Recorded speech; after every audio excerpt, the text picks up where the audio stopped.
Could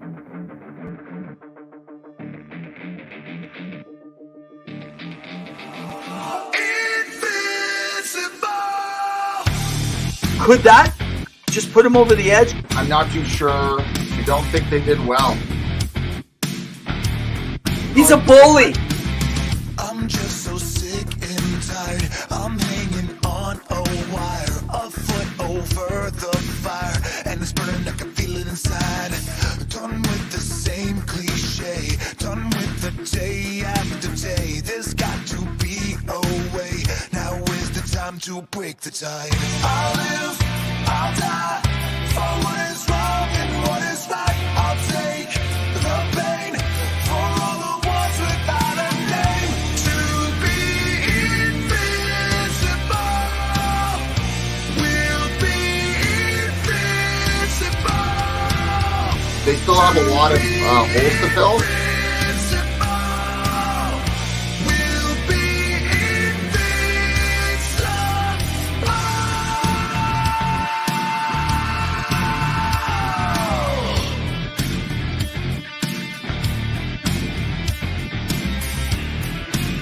He didn't get fired. He didn't get fired. No, he didn't get fired. He never got his contract renewed. Welcome, everyone, to Season 5, Episode 22 of Two Guys in Hockey Talk. I'm Pawel the Cat, and my co-host, Evan Rev Reynolds, guys, coming back at you with another jam-packed show. We don't want to take too much time. Make sure you stick around. The first part of the session, we have our guest headliner today. So why don't we just remind everybody, every Wednesday night, 7 p.m., make sure to join us right here on Mountain Standard Time. So our guest tonight's coming from Pacific Standard Time, so that's 1 hour behind us. Just if you're in the East Coast, remember that's 9 o'clock your time if you're in the Eastern Standard Time Zone. And if you're in Europe, you're catching this probably on a replay tomorrow. So guys, glad to have you with us. So before we go to our guest headliner and he comes on, why don't I throw out to you guys that this segment is brought to you by Sports Empire. Go for all your podcast needs. Check out the NBA. Check out the wrestling scene, both AEW and WWE. Check basketball, baseball, NFL, all the controversies. They got it all. So check Key and the gang over there with Gene and a whole bunch of the others. Any chance you get, we are their hockey content. So if you're following from the Sports Empire Network, thanks for joining us. Why don't we go ahead with our guest headliner? Ooh.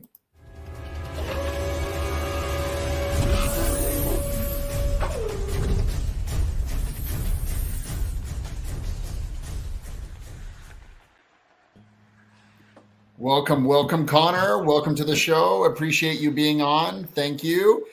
Connor, for every guest that ever comes on the show, we always ask, where did your love of the game first emerge? Or was there a moment in time where someone showed you the game and you fell in love with the game of hockey and now have followed it passionately since? Well, yeah, first off, thanks for having me, Paul and Evan, and kind of like sad that you didn't mention the time zone changes for my buddies out in Guam in the Navy. But my love really stemmed from being very fortunate growing up. My mom has been a loan officer at a bank called Comerica Bank, and they were a sponsor for Staples Center for a long time before it became crypto. So we got to go to a lot of games and fall in love with the play of like Lou Robitaille, Ziggy Paffley. And that kind of stemmed into me absolutely being a bandwagoner, and I will be the first person to admit it when the Kings went on that 2012 run, and it was just remarkable. And then, of course, they double dipped and had a probably even crazier run in 2014. That's amazing. Well, we're going to get into the nitty-gritty of LA, but I'll let Evan take on the next question. Yeah, so just so everyone knows, Connor Doyle is writing for the Hockey News. So he is one of their writers. We'll actually get into that, Connor. So you got some new articles that you just got up recently. So one of the ones that you put up, and we just talked about some of this last week with Dubois, the Kings' pathway to success will lean on the play of Dubois. So why don't you fill us in a little bit? We'll get to some of your background story in a little bit, because everyone jumping on right now, they're all asking questions. Some of saying, they doubt that this trade was any good. Now, facing the Edmonton Oilers in a situation where they wanted to win, he was the key cog, in my opinion. scoring that beauty of a goal to kind of put an exclamation mark on this is my territory. What's your thoughts and what's your article really talk about? Yeah, no, great question, Evan. So Dubois did come in to be a difference maker down the middle. I think that's what you saw kind of deteriorate against the last season series against Edmonton when they try to fill that void with Quinton Byfield, Gabe Vilardi. You know, let's be honest, this is a guy that has come in with a kind of, not streaky, but kind of marred past with the two previous organizations he was with, including the one he was drafted with. When he's given the opportunity and when he's playing his game, this guy is a low-end top center in this league, high-end second center, who really can make a difference in the game, and especially when he plays with his snarl. He can be a difference maker. You know, Rob Blake went out on a flyer. He put his tenure at risk, and he is someone that is capable, if the Kings are going to get back into the W column and back in the playoffs for the third season in a row, he's going to have to be a difference maker. And as you saw against the game against Edmonton, not against Buffalo, not that thrashing, you saw him getting matched up a lot of minutes against Leon Draisaitl. You know, if you're newly coached Jim Hiller, you're really giving him a stick tap saying, I'm giving you this responsibility. That's showing a lot of praise and respect to that player. You know, if he can continue his play down the line, the Kings are going to be in good shape. Okay, so there's been a lot of changes happening, especially behind the bench for the LA Kings. You know, you've got Todd McLellan out. You've got interim leader, head coach Jim Hiller, who's coming in, had some experience with the team, has been really solid, given a chance here. Could be changed in the offseason depending how well the team does this year. You bring in DJ Smith as an interim, also assistant coach. What did these two guys bring to the team overall in order to help the Kings kind of get past everything and just potentially make an impact in the playoffs? Yeah, excellent question. DJ Smith did not have the best tenure in Ottawa. I think since 2017, they really haven't been a playoff contending team. Definitely a tough run of luck. Don't know how much he can really have changed that path. That's all, retrospective at this point. But from everything I've read and everything I've heard from around the organization, DJ Smith is one of the most vocal guys. He's friendly. He's the type of guy that passes the beer test. Would you sit down and have a beer with this guy? Absolutely. Does that matter with coaching? Probably not as much, but he's a very vocal and very interpersonal coach. He's a player's coach. And you add this with a guy who's already been in the organization in Jim Hiller. This is a good duo for the Kings moving forward. They're going to have to be paying Todd McLellan through next season. He got that extension before he got fired. So, they weren't looking for external options because you don't want systematic changes. You weren't going to change up the 1-3-1 because then you'd have to change that in Ontario as well for these young guys coming up. They're going to stick to their system. Jim Hiller has had an incredible amount of success running special teams in this league, improving power plays wherever he goes. And so this is kind of sharing the responsibility for 5-on-5 play with DJ Smith, as he's recently mentioned. And this is two guys that can take this team to the next step, and they needed a fresh voice. Excellent. So we forgot something, Connor. We like to do a little cheers. So see if I can open this up. Oh, man. I'm not doing very good here, guys. It's okay. It's a little slow on the ball tonight. Use your mouth. Right. Cheers. Cheers, guys. If you're jumping in, we have Connor Doyle. You can reach him at Lord of the Rinks. He's a contributing writer for the Hockey News. And you can go read his articles over at the Hockey News. Check him out on X. Some of you guys still call it Twitter. By the way, it's posts now. It's not actual tweets, which I appreciate. I always felt a little weird calling something a tweet. I never tweet. The last time I tweeted was with singing Rock and Rob and tweet, twiddle, twiddle, But guys, come check out Connor Doyle as we are asking him questions out of Los Angeles. And if you're checking in, so you were just saying, so you got some buddies. Do you want to throw a shout out to them over in where? Over in Guam. I got some buddies still from the Navy in Guam. They're having a good time out there, hopefully avoiding trouble and territorial birds. Well, we appreciate and salute you for all your service and everything you've done for not only America, but for Canada as well.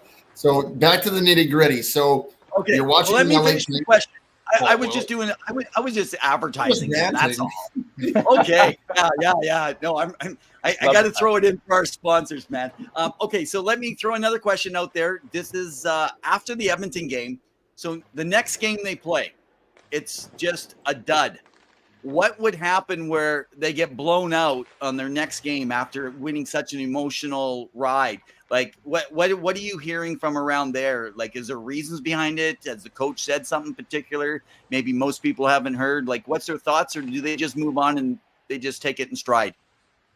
It's purely speculative, but they reported on air that they had, this Super Bowl party over at Alex Iafalo's dad owns a bar out in Buffalo, and they just had the whole place on. They partied.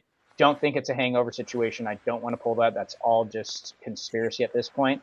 But if you look at just the nitty gritty, Buffalo has had their number. Buffalo's had their number in the past probably 18 games in Buffalo. I think there's 17-3-1 against LA in their last 21 games there. Right, they've had their number. I think if there's one team that can break down the 1-3-1, it's a young, talented team that is constantly reloading and regrouping and coming through the neutral zone with speed. And I think that was just evident. This also plays into a larger story that I pushed out today, right? The Kings are still relying on a 34 and a 36-year-old to handle the toughest and most minutes on the team. Let's be Anze Kopitar for just 5 seconds or however long it takes me to finish the statement. But imagine matching up against Tage Thompson all night. 6'5", 6'6", with range, has speed, skill. That's exhausting, right? He's doing this at 36 years old. The succession has not happened yet, and there's no real clear path to that right now that the Kings are following. Yeah, and it's interesting you mentioned that, because that was one of the kind of, not necessarily criticisms, but views of the series last year versus Edmonton in the playoffs, and even the year before. And one of the reasons why PLD was brought in as this potential center to help him, to eat those minutes up. And we saw what he could do not only in Columbus, especially in that Toronto series in the bubble, but he was able to be effective in Winnipeg. It's just, for some reason, he either gives it his all or not. How do you go about seeing what can Jim Hiller or any of the other coaches motivating PLD or anyone else? Or is there someone in the system that you think needs an opportunity to be brought in to potentially play maybe second line center or something different, or given a chance?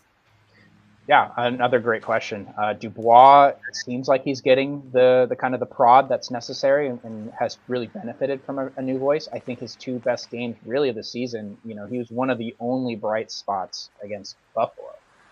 He had a great game against Edmonton. He's looked good out of the break. I think the coaching change has kind of refreshed him a bit, jolted the team really. But he's really benefited from Jim Hiller thus far. He was the best Kings center against Buffalo. He was excellent and netted the game winner against Edmonton. This is a guy that right now is being consistent, which is something that, he hasn't really been all season. So, I'm going to give him the benefit of the doubt and give him a few more games before we can start saying, oh, well, he's being inconsistent again. But he's currently, small sample size, playing his best hockey of the year. And the second part of your question, he already brought up a guy that I think has been knocking at the door for a while, but has dealt with injuries, and that's Alex Turcotte. He had an incredible game versus Nashville. Was it a goal and assist? I mean, he's a +3. He looks solid. He scored a great goal. He's never going to live up to that top 5 spot he's drafted in, but this is a guy that could really take some of the minutes away from that center depth and play it effectively. Because currently they're in a situation where they brought in Deneau a couple years ago to really shelter that second line center role so that Byfield could develop. But Byfield has been moved to the wing, which is good for his development, but he's not taking draws. He's not going up against Claude Giroux. He's not going up against Sidney Crosby. He's not learning the game as a center iceman in this National Hockey League. And as all three of us know, this is not a learning league. This league will burn you, right? You go to the AHL, you go to Europe, that's where you go learn. But when you come in the NHL, you don't learn, you get burned. And I guess you could also say you learn from being burned. But yeah, I would say that if Byfield can move to center in the next couple of years, that works out for the Kings. But right now they're in a winning mode and they're in a really tough and tight predicament. So you follow. Let me just follow this up, because you made some points, and I'll get Evan to talk. So Byfield has been an interesting kind of development, because he has struggled to get there. But this season, with 48 games under his belt, he's got 16 goals and 22 assists. He's getting there. He's +16. He's really kind of started making an impact as what he was. And I'll let Evan get to his question. But I think what people are seeing is that even though it's not a development league, like you want to be ready to go, you can't, and I hear this all the time, as soon as a guy is drafted and even plays a game or two or a season, oh, he's a bust because he performed so poorly. Well, it doesn't happen immediately. You know, Neil Yakupov potentially could have been a bust. You know, he had one good season and he really fell off. But Byfield is really coming into his own and really finding his game. And I think that opportunity to develop in the AHL helped him. And he's really come into his own. And, of course, having more minutes and playing with some elite talent. But go ahead, Evan. Yeah. So what I was going to ask you is just because you followed the team so closely in writing on with them, I am curious. So my understanding, and maybe just a few games, catching highlights, 10 minutes, 20 minutes here and there. It's pretty hard because we cover everything hockey, AHL, ECHL, KHL, Sweden, so we do our best. But one of the things that my understanding is they tried him at center early on, but he was struggling, and that's why he's been put on the wing the last couple of years now. Is that true, or have they really never given him a shot at center because they've been developing on the wing? There's some emphasis on that, absolutely. Byfield's not a guy that has been really strong on draws, and this has traditionally been a very strong face-off team. Right now, I think they're only 16th in the league and might have dipped. But it was not good on draws. They tried Velarde there, last season. We also forget that Byfield was potentially going to have a breakout performance. Was it 2 years ago? And then he had the ankle injury, and I think it was the last game of preseason. So, this is a guy that's dealt with a lot of adversity. But that center position is arguably the second hardest position to come into besides defense. What Brock Faber's doing in Minnesota is uncanny, right? You don't expect guys to come in and dominate that position. Center ice is a very difficult position to learn in this league, and it'll burn you really quick. And the way that Rob Blake has designed this franchise is that they're in the win now mode. And if Byfield's not going to win you draws down the middle, at or above a 50% rate, then you need to have someone else do it. And I think that was a big push to get a guy like Phil Donnell. Big guy. Pierre-Luc Dubois is not a big, huge face-off guy, but it's just what he can do when he's on. So, how is he struggling at center? Absolutely. He was playing in the bottom six role when he was playing center, but he is taking strides to be that better center iceman, which is probably not going to be for the rest of this season, maybe next season, from the way they're built. All right. Well, so I don't know how much you followed the rest of the NHL, but John wanted to know from your thoughts what teams have made huge improvements from last year and can make a potential deep run. Example, Buffalo, Canucks. I know you kind of alluded with that one lopsided record they have with LA, Jets, and what team is struggling more than the Wild or Blackhawks? Ooh, that's a great question. I think the Canucks haven't really made that much of a drastic improvement. This is a darn good hockey club that had a coaching change last year, caught fire last year, but kind of like how they similarly did the year prior with Bruce Boudreau. Like, coaching changes have been really favorable to Vancouver, but they've just stuck with it. Gave them the room to go move Kuzmenko for Lindholm, and now they're even deeper down the middle. So I don't think that they've made like this drastic improvement. I think they just stayed the course and allowed their superstars to be insulated by other stars. I mean, this is still a team that dresses Brock Besser, Elias Pettersson, who I'll stand by is probably the most underrated player in the league right now, even with the point totals. He is not talked about enough. This is a guy that produced over 100 points last season. He is not talked about enough. He is a special talent out of Vancouver. The Wild, I really wish they maybe would have stuck around with Dean Evison, who's one of my off-season targets. If the Kings were going to move from a coaching change. The Wild still have a lot to figure out. The Wild are still kind of recovering from two major buyouts that changed the face of their franchise. So the Wild are probably another year or two out of it, but they're very fortunate to be able to have like a game-breaking player in Kaprizov to build around. That's something the Kings lack. The Kings lack a full-fledged superstar. That's the bare minimum. Every team in this league seems to have at least one full-fledged superstar. The Kings are arguably a roster of a bunch of just really good hockey players, but no superstar aspect. So right. The Wild have some work to do. But I don't know about any other team struggling unless you're, San Jose. But even San Jose picked up from what they started off with. Historically, you can maybe mention Calgary. To me, the Calgary seems what Vancouver was last year, where it's like they should be a playoff team, but for some reason they can't get it together. And forgetting even Huberdeau's lack of depth scoring or whatnot, he has a hard time. Like the team seems to be obsolete, and they've changed the coach too, right? And traded out some pieces. But Kyle wants to know, and again, I don't know how much information you have about Bruins making a deep playoff run. If you're even a fan of the Bruins, or so I actually follow most other teams, like and Bruins are kind of like my biggest one. I still stand by the fact that I think they were robbed of the 2013 Stanley Cup. I think that's one of the best made one of the greatest ever made rosters of all time, and that D core too. I mean, I shout out to Corey Crawford for having an incredible series, but the Bruins, they surprise me year after year. I think that they haven't really found that void to fill. I think Pawel has done a great job in the middle for the Bruins, but I just don't see this team built well enough to go deep in the playoffs. I think they're a playoff block, but Jim Montgomery is a hell of a coach.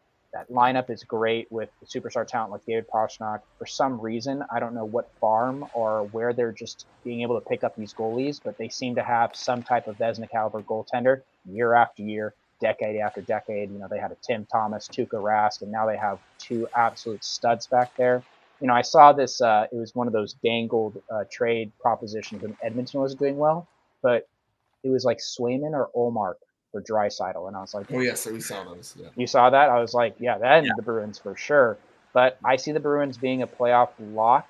I just don't see them going that far. I think trying to replace like a David Krejci and Patrice Bergeron is very tough to do. Even though Pawel Zacha, I'll tip my hat, he's done a great job at center. And we see, and I'll let Evan get a question in just a sec, but Brett is kind of alluding to tell the NHL to bring a professional women's hockey team to Milwaukee. Now, I'm wondering if maybe you can maybe hang on, did you say a women's hockey team? He didn't say a women's hockey team. Professional hockey team, sorry. Oh, I thought I heard you say a women's hockey team. Maybe I did. I apologize. I just spoke to Milwaukee. I know there's been rumblings. Women's hockey teams in Canada. We are not sexist here. We'll take all the hockey teams. Yeah. So because like Boston, LA is a big sports town. I mean, I am a big fan of the Lakers. It's one of the reasons why I have the retro colors of the LA Kings jersey. It's one of my favorites. I mean, I follow the Lakers for a very long time, next to the Raptors, who are Canadian, of course. But what are your thoughts of LA potentially, or maybe rumblings about a PWHL team? Ooh, I mean, that's great because they did the Olympic kind of like series here at crypto.com for a couple months for USA versus Canada. I think there's plenty of interest there to have that. I don't think the WNBA has done really well in LA. I think there's some other leagues that have kind of sagged a bit, but LA is a huge sports town, would absolutely take it. We're talking about other franchises or other organizations, like I don't know if you consider the NCAA, like UCLA and USC, like talk about maybe getting like D1 hockey team instead of this rec league they have, right? It's an always expanding sports city, and I think that's why you've seen so many teams bounce in and out and always rely on this as like a hot spot or a hotbed of coals for starting a franchise out. I think it would absolutely work here. Well, Kyle says after you're talking about Boston that so no Bruins parade. Got it. So he's gonna stay at home in the summer in June. Right? Sorry, Kyle. I mean, like I love the franchise. I love the way that they were built, but when you lose your top two centers and you're lacking that depth, you've had some guys coming in. I think a lot of their prospects didn't pan out from what they stacked up 3 first-round picks after the Milan Lucic trade to the LA. They haven't had a whole lot of prospects fully pan out. And when you're not insulating prospects with veteran talent, like I really like Foligno on the Bruins, did not really care for that Hall trade. Sometimes having too many strong pieces lead them to be kind of, decrepit and not fully functional. So don't fully like the way they're built to go deep in these playoffs. And, Kyle, this is the hardest trophy to win in all sports, and you need an incredible team to do so. And I know and I'll let Evan get his question, but I know they were after Lindholm, but they were worried about. I know, I'm just hosting tonight. But anyways, I know Lindholm was on their bucket list, but it was more of a sign and trade the way Hampus Lindholm, so they would have had 2 Lindholms there. Oh, yeah, that would have been a little unfair. And shout out to Bruins for doing their research. I'd watched Hampus Lindholm in Anaheim for many years. The guy's a stud.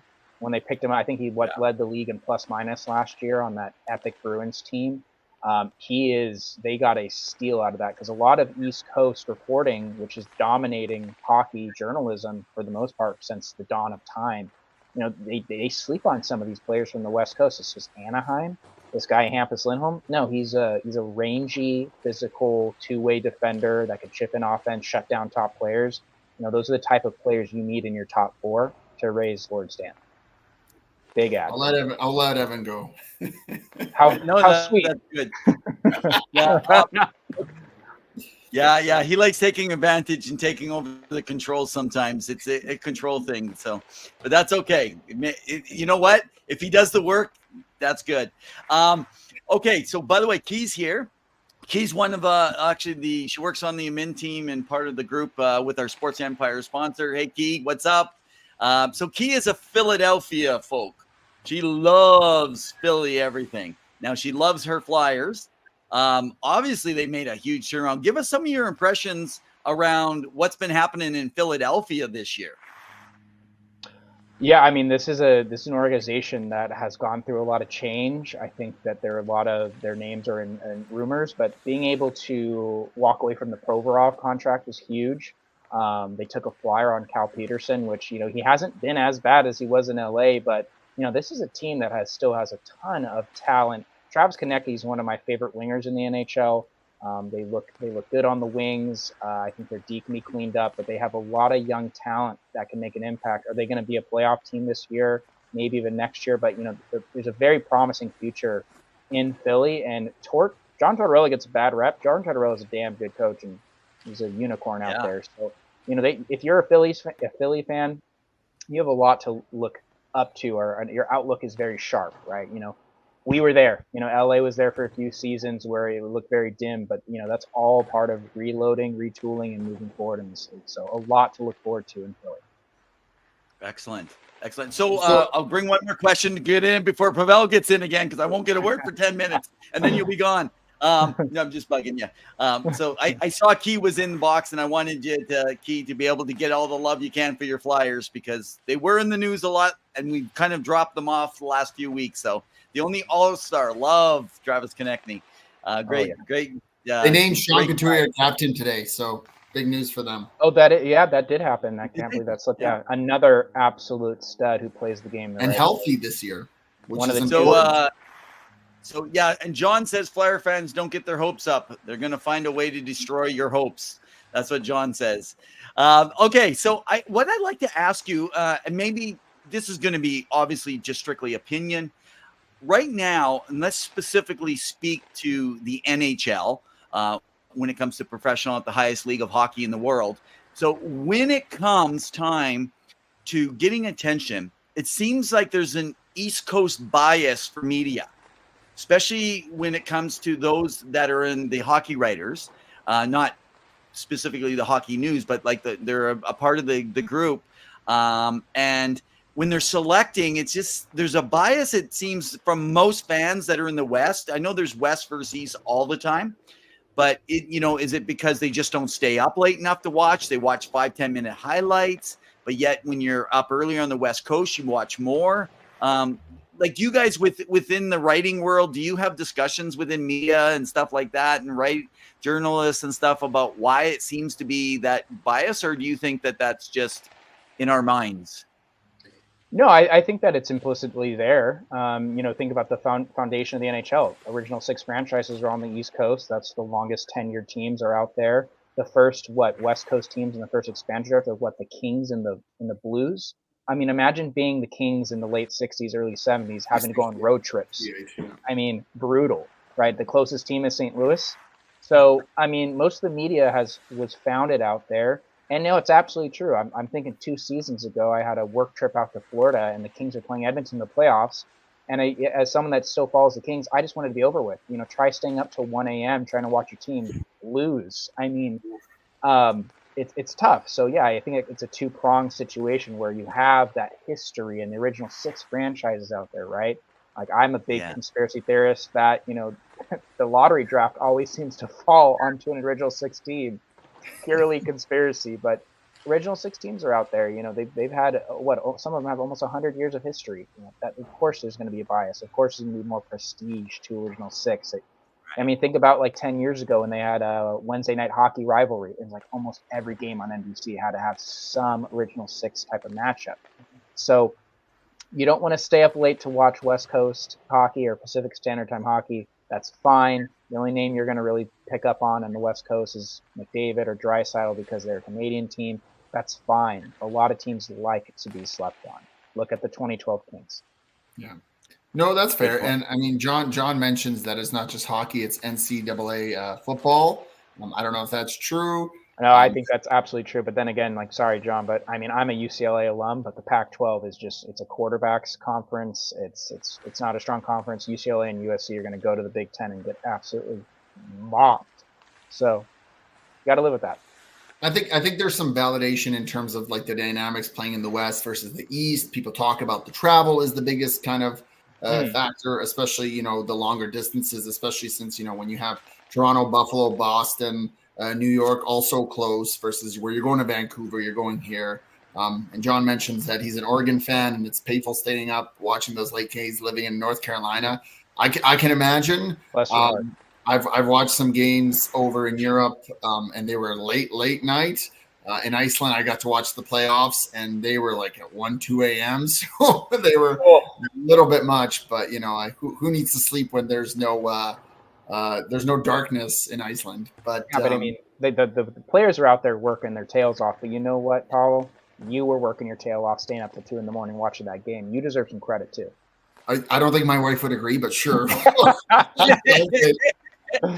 Now, I want to bring a topic a little bit back home that Evan loves, and we love talking about prospects and people coming up. And one of the biggest prospects for you guys for LA is Brandt Clarke. I know how intense he is, but beyond him, who we know could potentially be a not only top 4 but top 2 defenseman in the league for the LA Kings. Who else should we be keeping an eye on for LA moving forward in the next 2 to 3 years? And who's developing and who's like, you know what, this guy deserves a shot and maybe an opportunity to play not only this season, but definitely a full-time stint next season? Yeah, no, great question.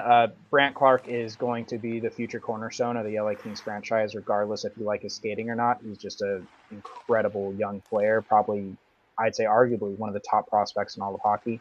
But there's a couple players I think that the hockey world should be more paying attention. One of them is kind of just hiding in the weeds, actually in the NHL right now, and that's Alex Laferriere, right? The other Laferriere.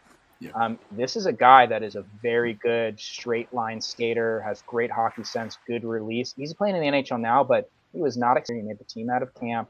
He, to me, kind of had the vibes of like an Alex Iafallo when he came in.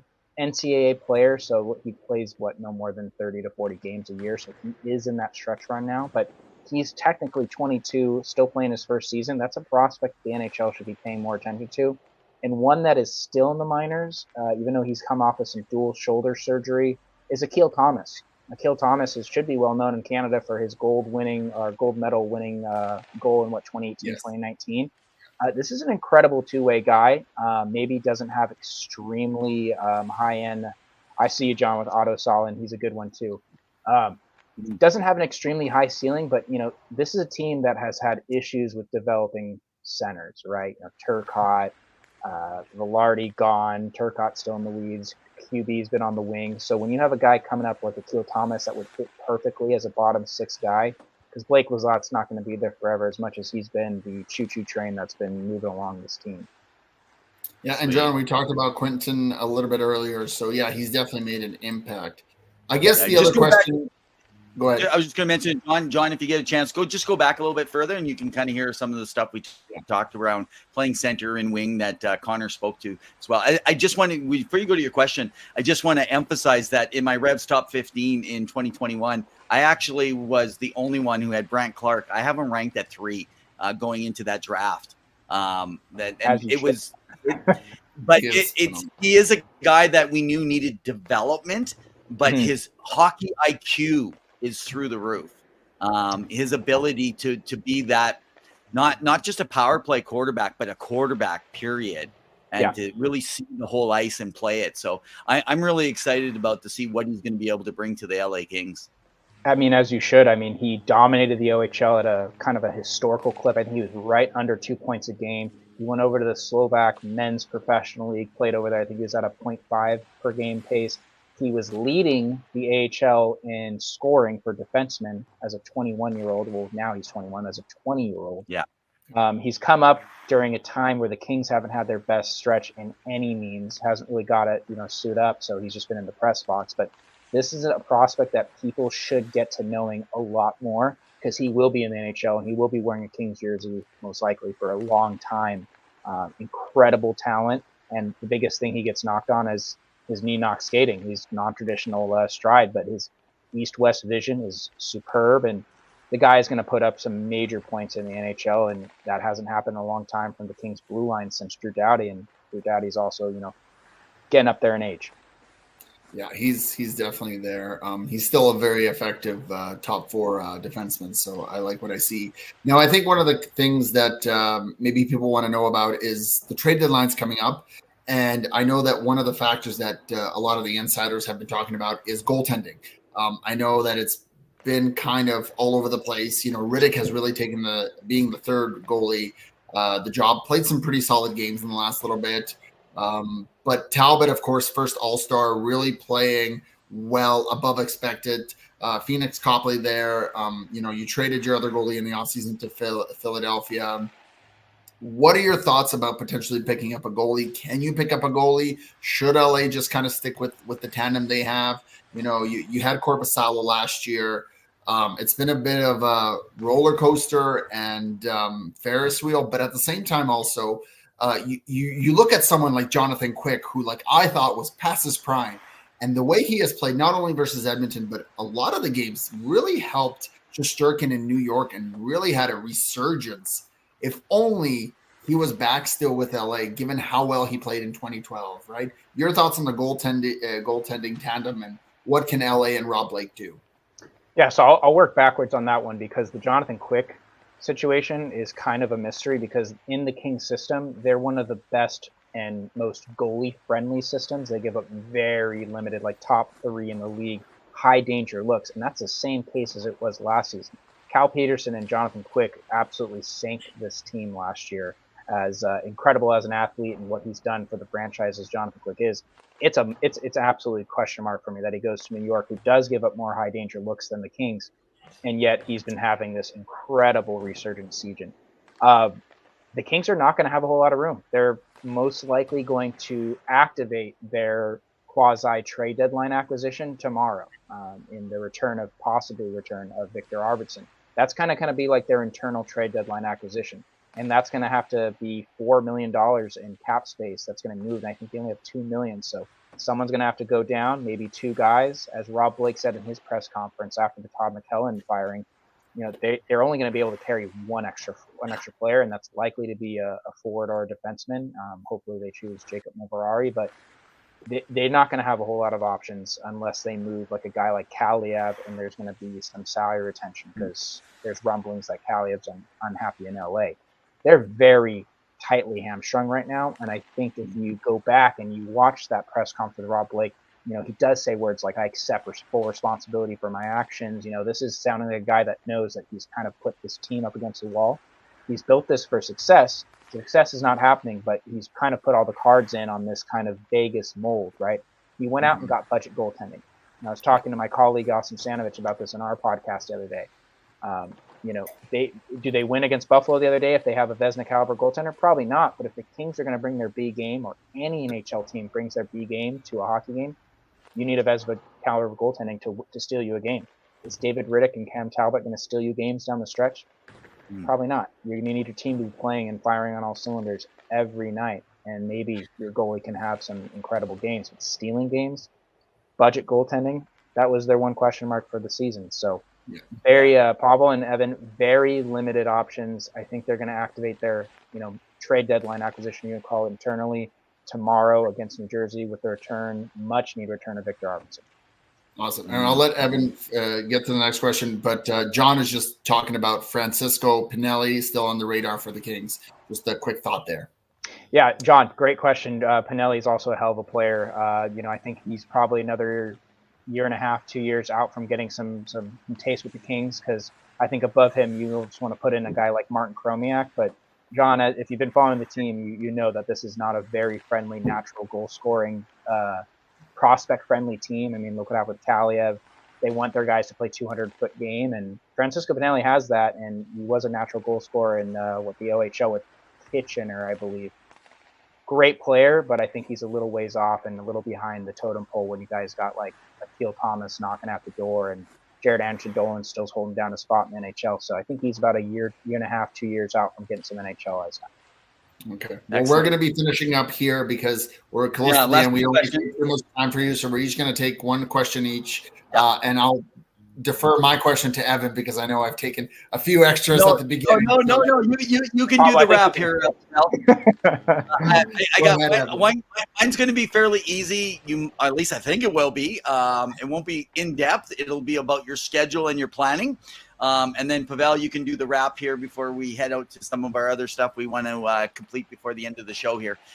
Really appreciate you taking the time, Connor. So just so you guys know, he is with the Hockey News. He is a writer for the Los Angeles Kings and writes, but he follows all things in the NHL. So our session has gone a little longer than I scheduled on here, just because we are talking and we're answering your questions, guys. So keep them coming.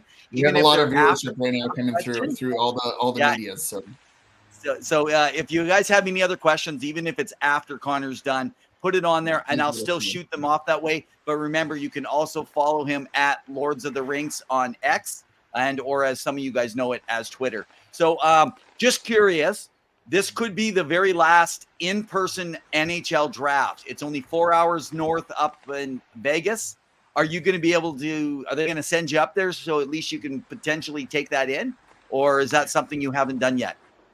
That's something I haven't done yet. If anything, I think it would go to my site editor, Austin Stanovich. He's the one that just got full-fledged Professional Hockey Writers Association credentialed. All that down the line, I believe, like a season or two ago. You know, I'm hopefully on my pathway to getting fully credentialed so I can go to every game. So I think if there's one guy that gets the nod for the LA Kings for the Hockey News, it's going to be Austin Stanovich, and I think there's no one more person that's more deserving. He's the one that gave me my shot at being a contributing writer. He's a site editor. He's been the go-to guy for the Hockey News for the LA Kings, and I don't think there's a better guy that deserves it. So he can go to the last one. That'd be huge. So throw it in. We just got approved for our media credentials for the draft, so I'm going to actually be there live. So I'd love to meet him and touch base. If you can throw in a good word for us, maybe we can touch base and see how we're. So because I do a top 15, we're literally going to go to the draft and only televise and put on our podcast live the first 15. That's it. The first 15. We'll work off of that. It's kind of a little runoff of what we do here. So. No one comes after 15. That's no. Well, actually, the truth is, so statistically, we put it out there. I've done this for quite a few times over the years, and statistically, it's the top 15 that bring your superstars. Anything below that is really like a stab in the dark.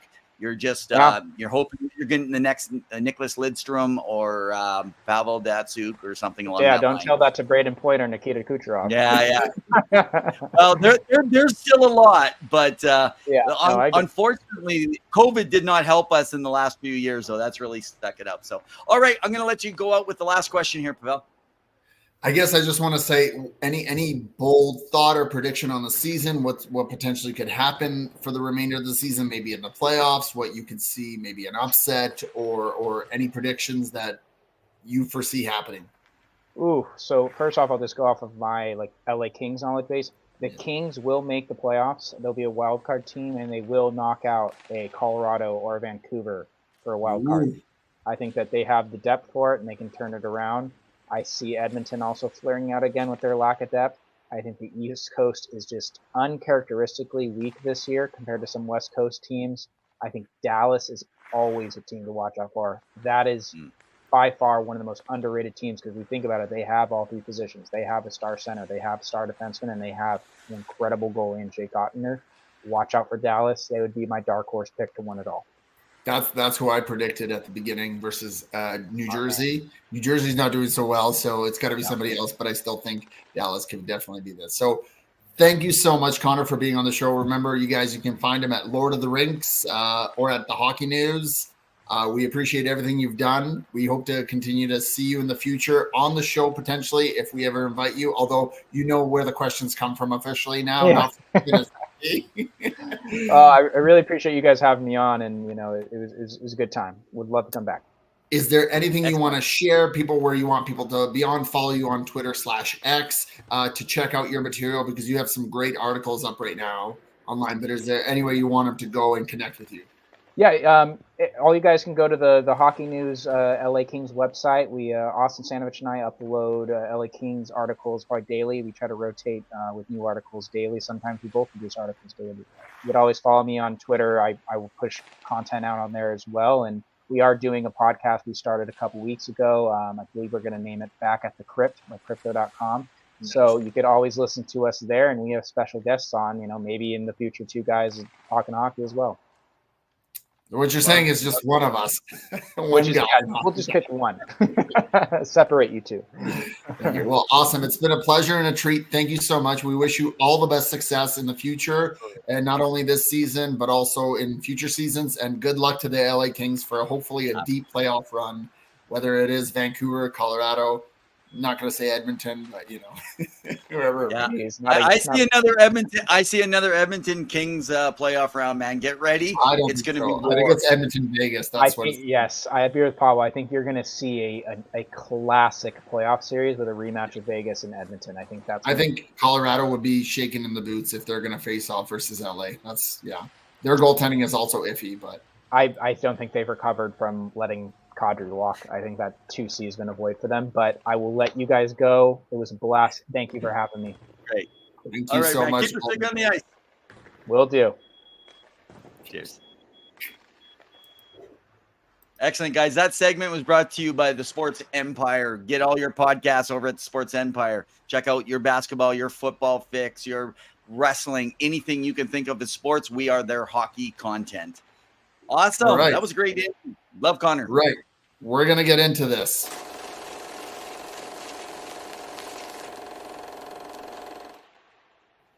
Now, this has been beaten to death because it's been going on for a while. But the whole suspension for Morgan Rielly, after he went in, raised his stick and hit Ridley Gregg in the face after that slap shot. Evan, my rant is about the fact that people don't know hockey and that there's too much polarization. And I am annoyed for seeing that you can't be both A and or B because you're both wrong. And so the way I saw it is that it was one bad play by Ridley Gregg, who knew exactly what he was doing, and Morgan Rielly, who rightfully went and maybe egregiously reacted, but rightfully reacted to the play. And now he got 5-game suspension, which has been very inconsistent with previous suspensions. And don't tell me David Perron is the the basis of this suspension, because he went after the wrong guy and he appealed, but he got 6 games. I don't know your thoughts on this, but this has been going on for the last little bit. I've been reading nonstop on Twitter/X, but it annoys me that people think, oh, there's some code, there's not code. I've heard players say there isn't a code, and other plays there is a code. I've heard people say, listen, that was fine, or you could slap shot, but you shouldn't, blah, blah, blah, all this thing. It happened. It got the hockey world buzzing, and I think there was an overreaction on every side. But your thoughts on Morgan Rielly getting 5-game suspension on the hit to Ridley Gregg for the slap shot in the net in that very wild Hockey Night in Canada game on Saturday?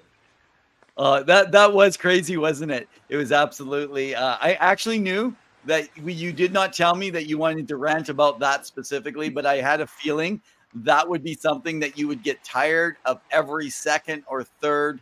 I got to say, after the next 2 days, and then even into this morning again, I'm kind of tired of seeing all the posts that are going out around Facebook, especially, and around the X.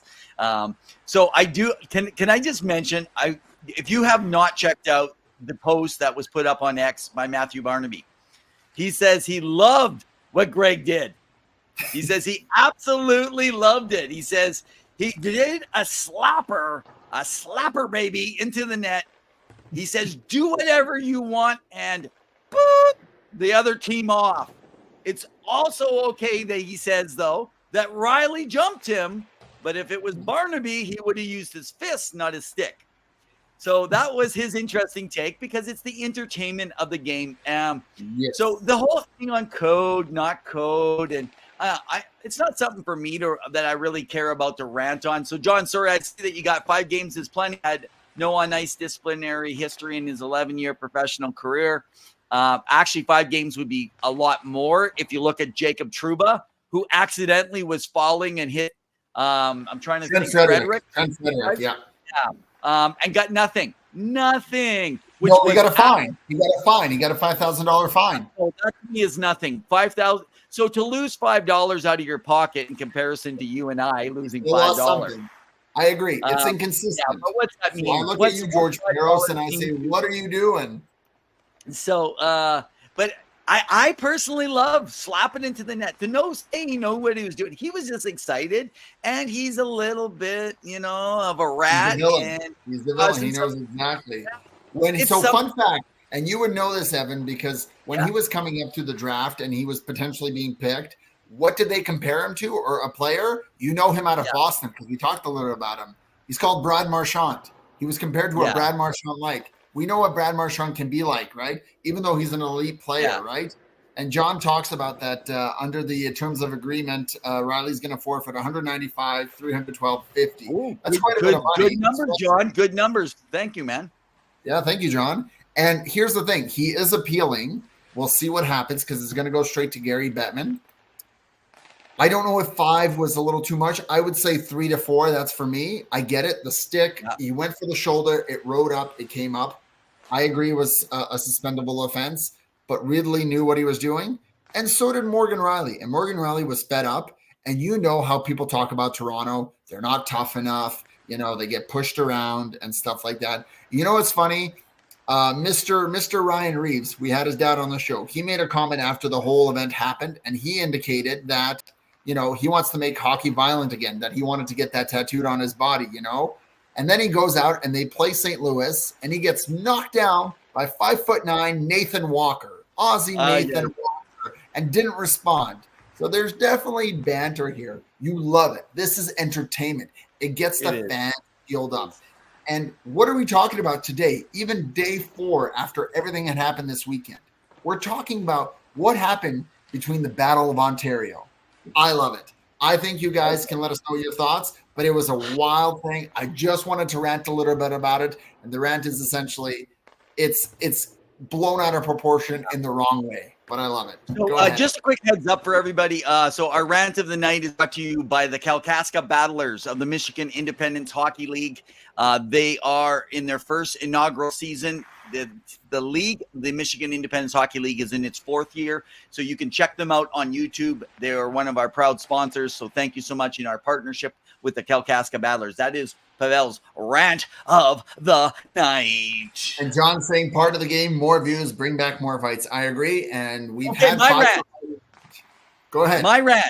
My rant, and John just brought it up. He says, go back to his statement. He says more views. Part of the game. Okay.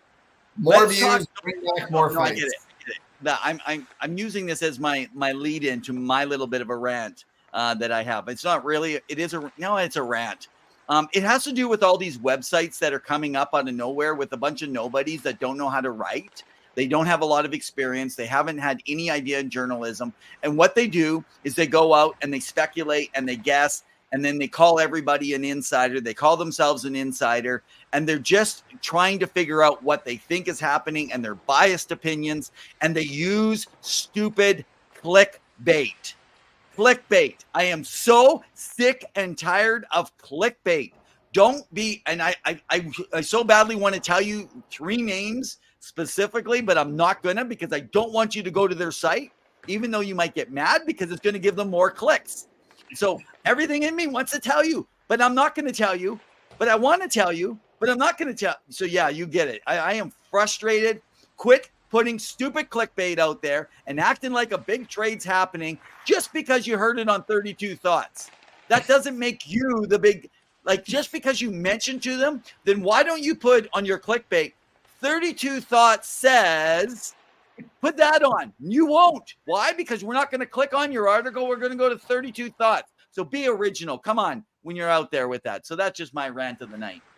This is why you can come here every Wednesday night, Evan, and you can get original content, original thoughts, original rants, original Revs Top 15. Everything you want every Wednesday at 7 p.m. Here, we got a question here from Dustin. Dustin, welcome. Should the Wings trade? I think trade he needs for Merzlikis from Columbus. They have offense but need goaltending. So I was at that game. I had a blast, Edmonton versus Detroit. It was wild. I didn't realize I was going to stand up so many times. 8 times, I think it was.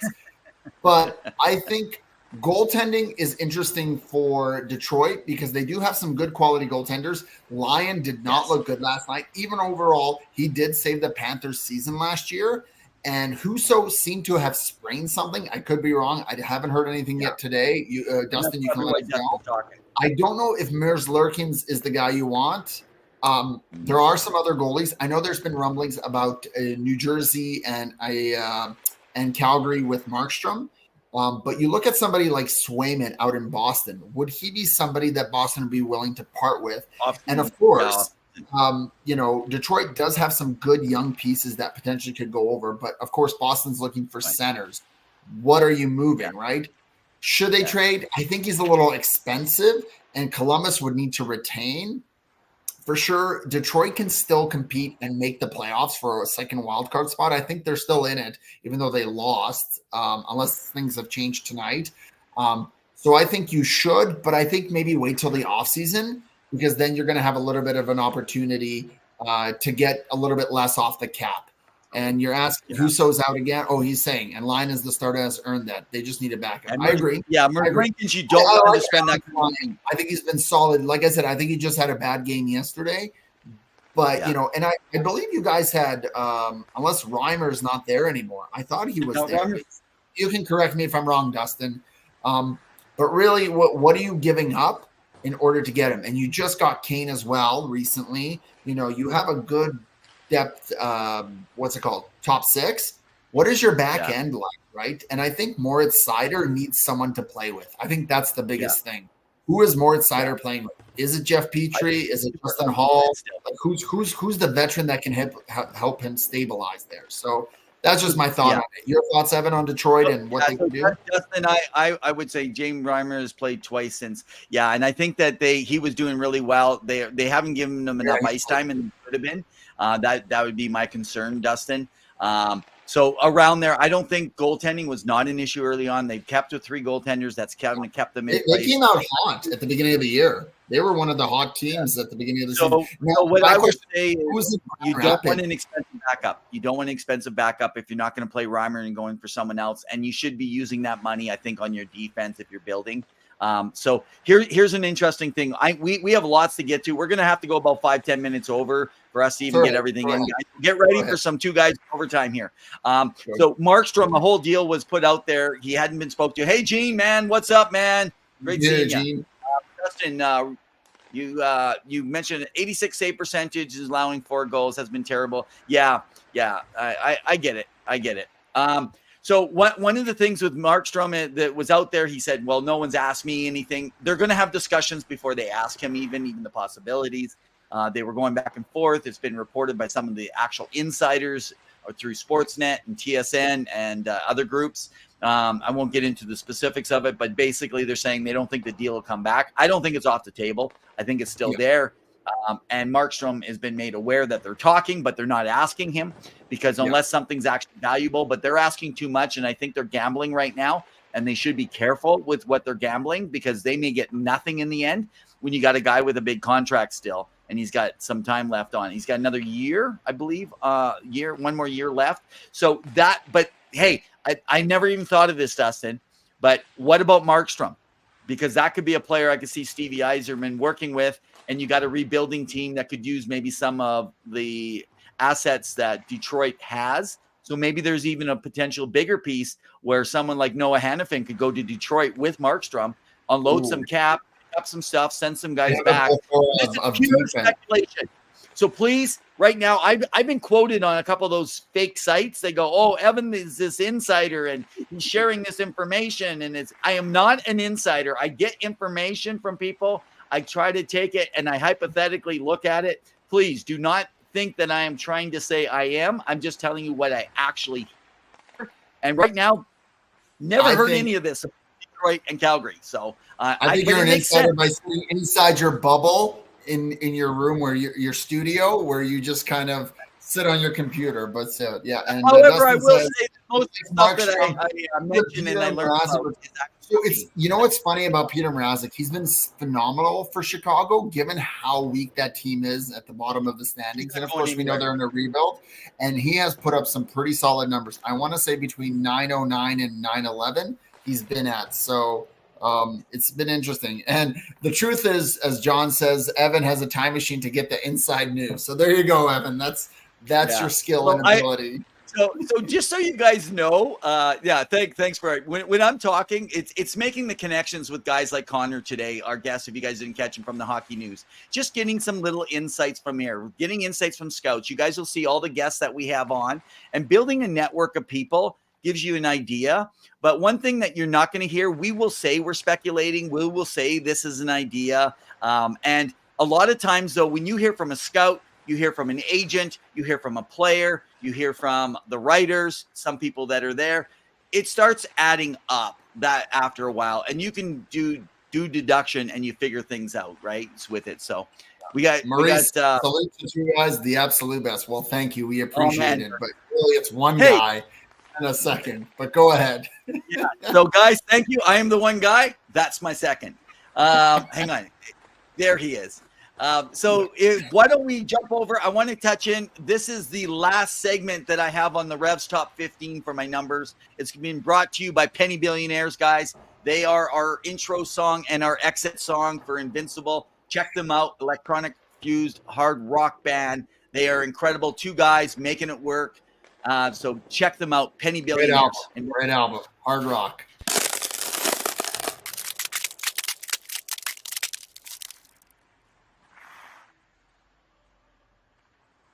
You guys the 15th rank. So first of all, I want to just put something out there. When I give my rankings are what I think they will end their career with. So you can't just look in the first and the mock drafts, or it's not a mock draft where I think that they're going to be picked. It's not what I think they're going to be in 5 years. Craig Button, when he puts his out, it's a 5 year saying who will be the best in the first 5 years. Mine is saying when they finish their career. So you got to look back at least 10 to 20 years on some of the people that I put out my listings, as well as right now, I don't have it out there. Someone asked, I had a few people send and say, I don't see it listed. I will put a list out now after my 15th, but these were based off of already a month and a half ago. There has been a few slight changes, and I will be now going in about another month and a half and redoing it. And then I will put it out in the early April, my listing already for what I think we're looking at moving into the actual draft based on that. And I already have a couple people that have slipped out and a couple people have come in. All right, so number 15, I have him put in place. His name is Zaka Boisvert. So Zaka Boisvert, he is playing in the USHL, that's the United States Hockey League. So that's kind of like your Canadian Junior Hockey League, essentially, without the same rules, or more like in the ongoing controversy with the BCHL in Canada, for those that are in Canada. I know we have a lot of Americans on here tonight, so I won't spend a lot of time around Canada stuff, information. So Zaka Boisvert is standing at 6'2". He weighs at 180 pounds going into his draft year, and he makes plays in stride. It's like his vision for the ice, he sees the next play before it's even ready to take off to the next level here.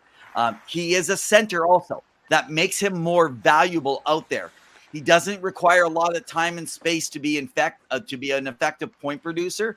This guy has done well. I have followed him back since the Brick Invitational. The Brick Invitational has provided guys to you guys like I actually got to witness at U11 Cole Caulfield and Jack Hughes playing at the Brick Invitational because it's in my home area. He played for the Montreal Ice Storm. He had 4 points in the 6 games. I did get to see him in 2015 play. He has continued to get a good trajectory. And as a 16-year-old going into the United States Hockey League, as a 17-year-old going in 41 games, he's got 45 points. But the key is he's got 27 goals. Way more goals than assists. And that was very common also when he was playing in 15U for Mount St. Charles. where he was putting up, for example, in a 94-point season at 15 years old, he put up 51 goals in 56 games. This guy can score goals and he can play well. So you guys got to check him out. He's my number 15, Zach Boisvert for the EVs, the REVS top 15 prospect list.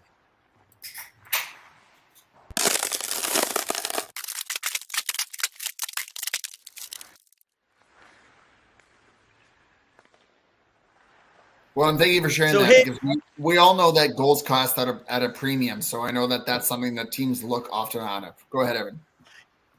So last week we talked, because we took a little bit of time off, and we talked about Gavin McKenna. I just want to give some quick stats and we'll move on. So Gavin McKenna is not till 2026 to be drafted. Pawel and I are going to go be able to see him on Monday. Hopefully, knock on wood, he's going to be there. Even though he's against my hometown, I will be cheering on just points by Gavin McKenna. Listen, 13 goals. Remember, he's 16 years old, playing in a league that mostly has 19, 20-year-olds. He has 43 points, 20 games. 43 points in his last 20 games since Caden Lindstrom went down. It's picked up his ice time. He's obviously got more because of that injury. The guy he just, 3.5 weeks ago, he just turned 16 years old, playing like he got in. The exceptional stat. I mean, this guy is amazing, Gavin McKenna, and he's out of Whitehorse, Yukon. So, hey, great. If you're from the Yukon, you got someone repping you now. So that's pretty exciting. Awesome. Well, we're going to be finishing up here at the end of the night.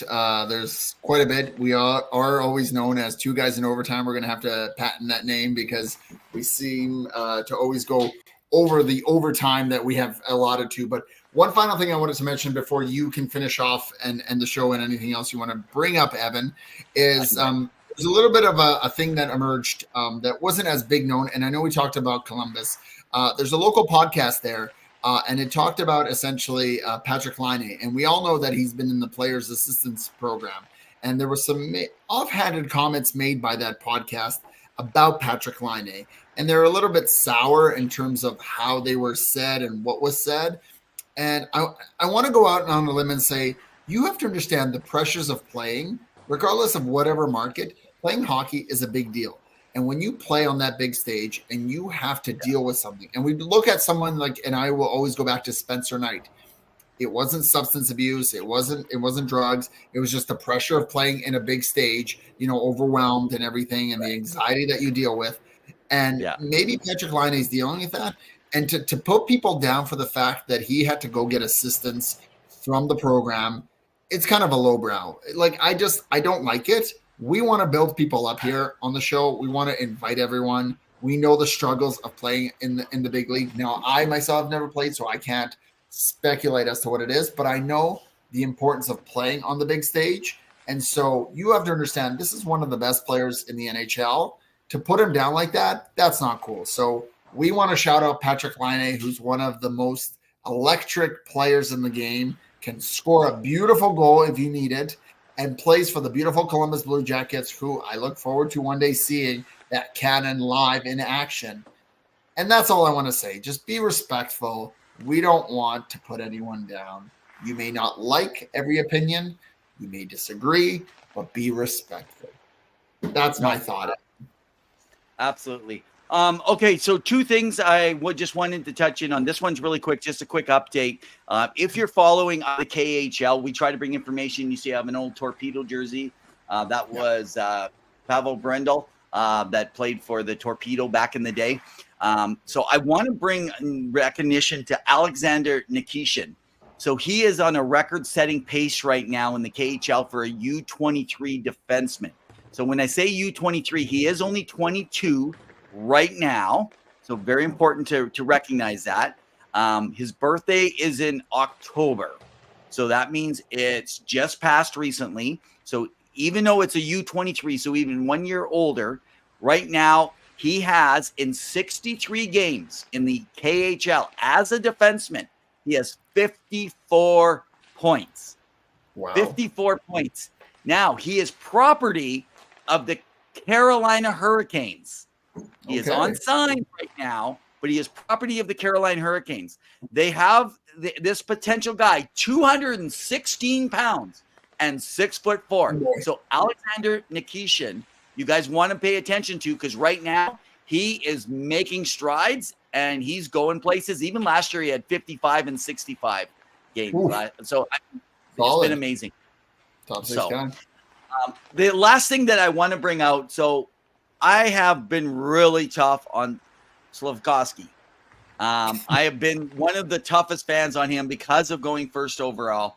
And I believe that when you've been tough on someone and they prove you wrong, you need to say, now he hasn't 100% proven me wrong. He's still got more work to go. But can I give you the tail of the tape? Okay. Let me give you, if I said, ready this? I'm looking down at my numbers here. Out there at me. Another number one overall had 14 goals and 37 points with 5 power play goals in 92 NHL games. So 37 points with 14 goals in 92, their very first 92 games. This is another player. Slafkovsky has 15 goals and 37 points as well. 1 more power play goal in the same 92 NHL games. You know who that is? Jack Hughes of the New Jersey Devils. Wow. Same age, same time, same points in the first 92 games. And I did not think Jack was going to turn out the way he has. I thought he'd be more like Nico, to be honest with you. I did not think he'd turn into a superstar player, which he has. So he is on point pace right now for 67 points based on his last 22 games, which is a good sample size for Slafkovsky. So Montreal fans, I'd like to apologize and get behind this player. Here's the difference between him. If Kirby Dach could stay healthy, like that would be a very deadly team. So good luck to that. I do want to announce that it's been rumored now. It's been kind of announced that the Blue Jackets could potentially host the 2025 Stadium Series game versus the Red Wings at the OSU campus. So that's going to be interesting. So congrats to Columbus, because that'd be fun to watch them. The only last thing I'd like to just kind of mention really quick is next week, stay tuned. We have our special guest. So Sarah Hillary will be on with New Brunswick. She is in charge, the head coach of the ladies team.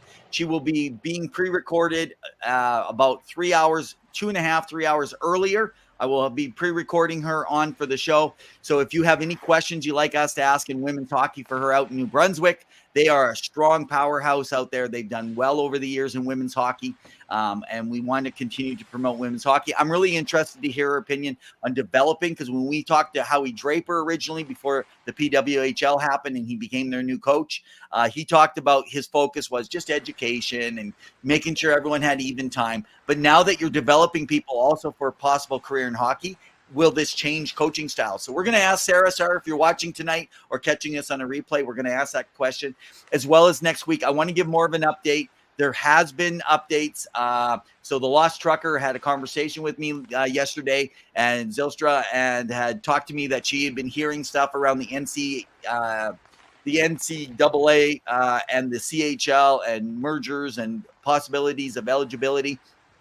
I went in, I checked as much as I could for some of the folks that I do know and connect. I'm not getting anything that's new information, but I have got some stuff that's come out, and we'll talk about next week. David Quinn, who is a former Boston coach.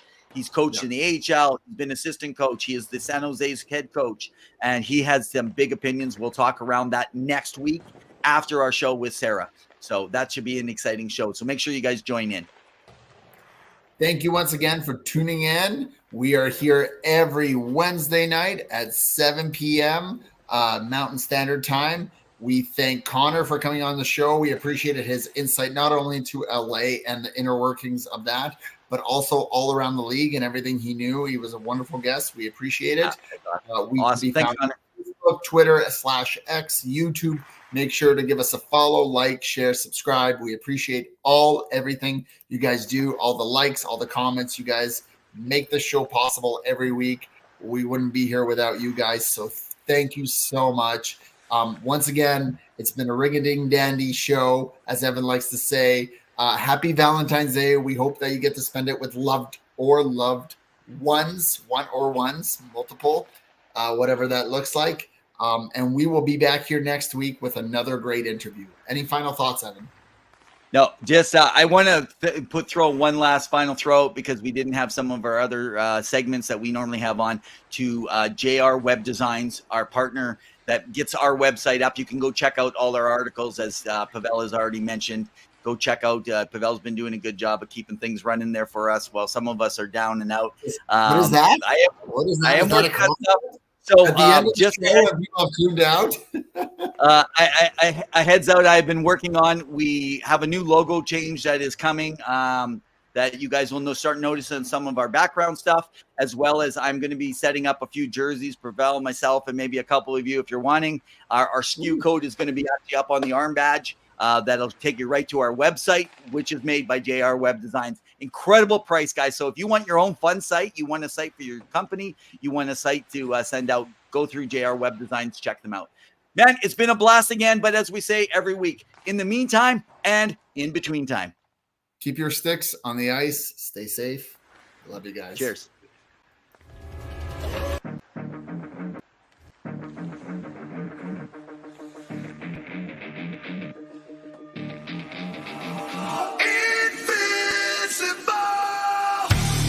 Could that just put him over the edge? I'm not too sure. I don't think they did well.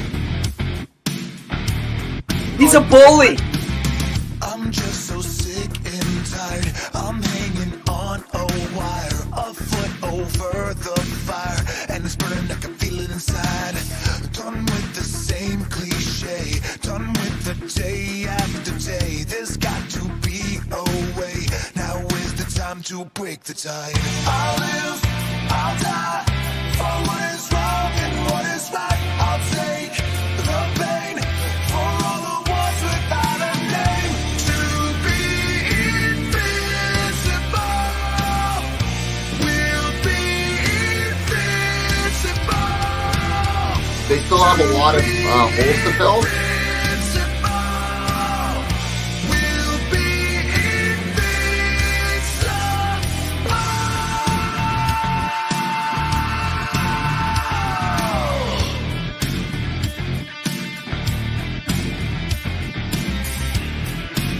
Every time He didn't get fired.